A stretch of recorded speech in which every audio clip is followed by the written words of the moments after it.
from Rixie. This is Debuff, and I'm your host, Steve Skeels.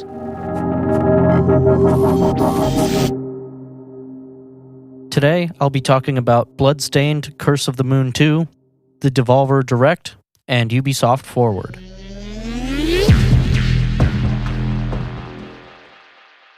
The first Bloodstained Curse of the Moon was originally a stretch goal from the Kickstarter of the main game, Bloodstained Ritual of the Night. These are Castlevania-inspired games, and while Ritual of the Night takes after Symphony of the Night, Curse of the Moon and its sequel draw from the 8-bit Castlevania 3. In some circles, it was up for debate whether Curse of the Moon was the better of the games, so it's no surprise that it got a sequel this soon. Curse of the Moon 2 released on July 10th, and while there aren't a ton of reviews out for it yet, it currently has an 84 on Metacritic and is reviewing well everywhere I've looked. This game has the player take control of Zangetsu, the katana-wielding demon hunter that starred in the first and has been recently added as a playable character in Ritual of the Night. And just like the first Curse of the Moon, there are also additional characters you can recruit and use throughout the levels, each with their own specialties. Newcomers include the spear-wielding exorcist Dominique, the sniper Robert, and Hachi, a corgi with a tank-like mech. While the first game mainly had characters that were each a spin on characters from Castlevania 3, these seem to be a bit more unique, but still probably taken from characters in other Castlevania games. Each has their own fighting style and unique sub-weapons that they can obtain, and each character is best used to overcome certain obstacles and will be necessary to find different paths throughout the levels. The sequel has been said to be much more difficult than the first, especially as you come back to face bosses again on repeat playthroughs, as they greatly increase in difficulty. But you'll want to run through this game more than once, as it does change on repeat playthroughs, and not just because you'll have characters that you wouldn't have had on the early levels. You'll also end up getting characters from the first game, which allows for quite different playthroughs depending on who you want to pick up in different levels. In the end, the sequel didn't change a whole lot in terms of gameplay, but I don't think they need to, and if you enjoy these types of retro throwbacks, I think this will be well worth the $15 asking price. I haven't picked it up myself yet, but I plan to at some point in the future.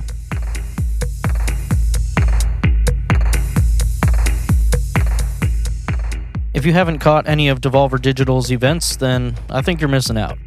Their satirical and over-the-top video presentations are purposefully stupid and cringy, but I love it. If you have any interest in the industry, you'll probably enjoy it too. They're known for joking about things like microtransactions, early access, and just demanding consumers' hard-earned cash. They've done the same thing again, teasing about the overabundance of digital events this year and the consumer practice of getting excited for those events just so we can be told what to buy. It's good stuff. This presentation continued the plot, I guess you'd call it, from the last event, and while I won't get into that here, it's worth checking out. The actual game announcements were pretty cool though. There weren't that many for a 45-minute event, but like I said, a lot of this is just a satirical video, so they sprinkled in some announcements throughout. And while Devolver is a pretty big publisher now, I don't think you should be expecting a ton from their presentations. In my opinion, the two biggest games were Shadow Warrior 3 and Serious Sam 4. The Shadow Warrior games are some pretty awesome first-person action games that I'm surprised more people don't talk about. The third one looks like it will keep up the same energy, with hectic combat and fun mechanics that will make you feel like a badass gun-toting ninja. Serious Sam, on the other hand, is another first-person shooter, but seems a bit more grounded. Still looks like it'll be a crazy action-packed game, but quite a different feeling than the Shadow Warrior games.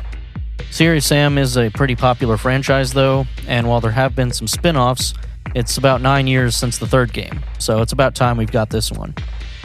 There were quite a few other games shown as well, including Carrion, Elijah, Fall Guys, Weird West, and Blightbound, which all looked great, but the best thing this show had was probably their final announcement.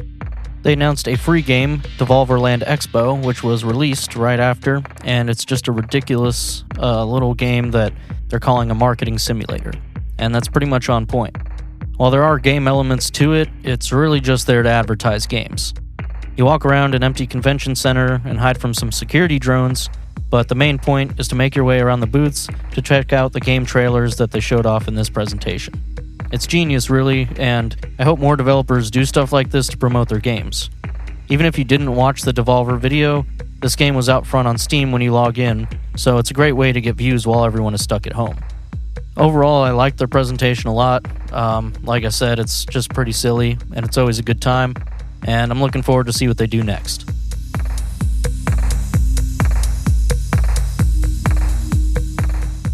Last topic for today is the Ubisoft Forward Digital Showcase. I thought this event was pretty good. I don't play many Ubisoft games nowadays, but even so, they had quite a few big games coming out, so most of the show was titles that people were probably excited to see. And the actual presentation of it was well done. I think it was a bit long for what they showed, but I think that a lot of times. It felt a bit more like a marketing video than some other showcases we've had recently, but in the end, that's exactly what these things are, so that's not really a complaint. The big games they actually showed off were Watch Dogs Legion, Far Cry 6, and of course, Assassin's Creed Valhalla. They sprinkled in a few smaller announcements along the way, like Brawlhalla coming to mobile, new Ghost Recon Breakpoint content, and additional details on Hyperscape. What they showed of Watch Dogs Legion was pretty impressive in my opinion. The series has always been interesting, but this one looks really nuts. The cinematic was cool, but the gameplay is what actually got my attention. Instead of a single playable character, they say you can recruit anyone in the world. They talked about it before, but what they showed off really made it look like it's going to be more in depth than I expected. It should allow for many different approaches to every situation, and should allow for some unique playthroughs as well. Even if two people go through a mission by stealth, using two different characters will make it a completely different experience. Of course, they had to show Assassin's Creed Valhalla, and luckily what they had was quite a bit more than the leaked footage we saw last week. Some of that was still here, but mainly in their post-show, so it felt pretty fresh during the actual presentation. I don't have a lot more to say about this game than I already have, but they did go deeper into some of the mechanics and gameplay aspects. This includes having smaller raids in the game, as well as large assaults on the castles. There's settlement building, enemy types, combat abilities, and exploration that they've shown off here.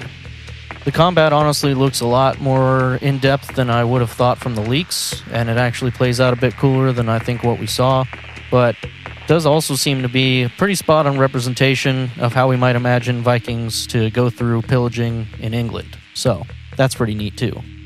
At the very end of their presentation, they showed off a cinematic for Far Cry 6, which seems really interesting, but unfortunately was leaked ahead of time, so that killed a bit of the hype. I haven't played Far Cry since the third, but the setting of this one seems like it could be pretty cool. A tropical city called Yara, which is ruled by Anton Castillo. The villain of this game, who is played by Breaking Bad and Better Call Saul's Giancarlo Esposito. That man's been in a lot lately, and I think he makes for a great villain, so I'm excited to see how the story for this game shakes up. There are also rumors that this is a prequel to Far Cry 3, with Castillo's son Diego being an early version of Vaz from Far Cry 3. Other than these games, there wasn't a lot that piqued my interest, but like I said, I think most people would be satisfied with this, as pretty much all of what they showed were big game releases. And they said they're having another Ubisoft Forward show later on, so hopefully they've got more in store for us.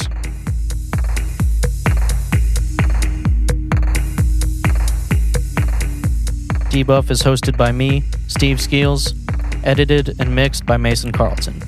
Follow us on Instagram at DebuffPod. That's DebuffPod. Thanks for listening. I'll see you in the next one.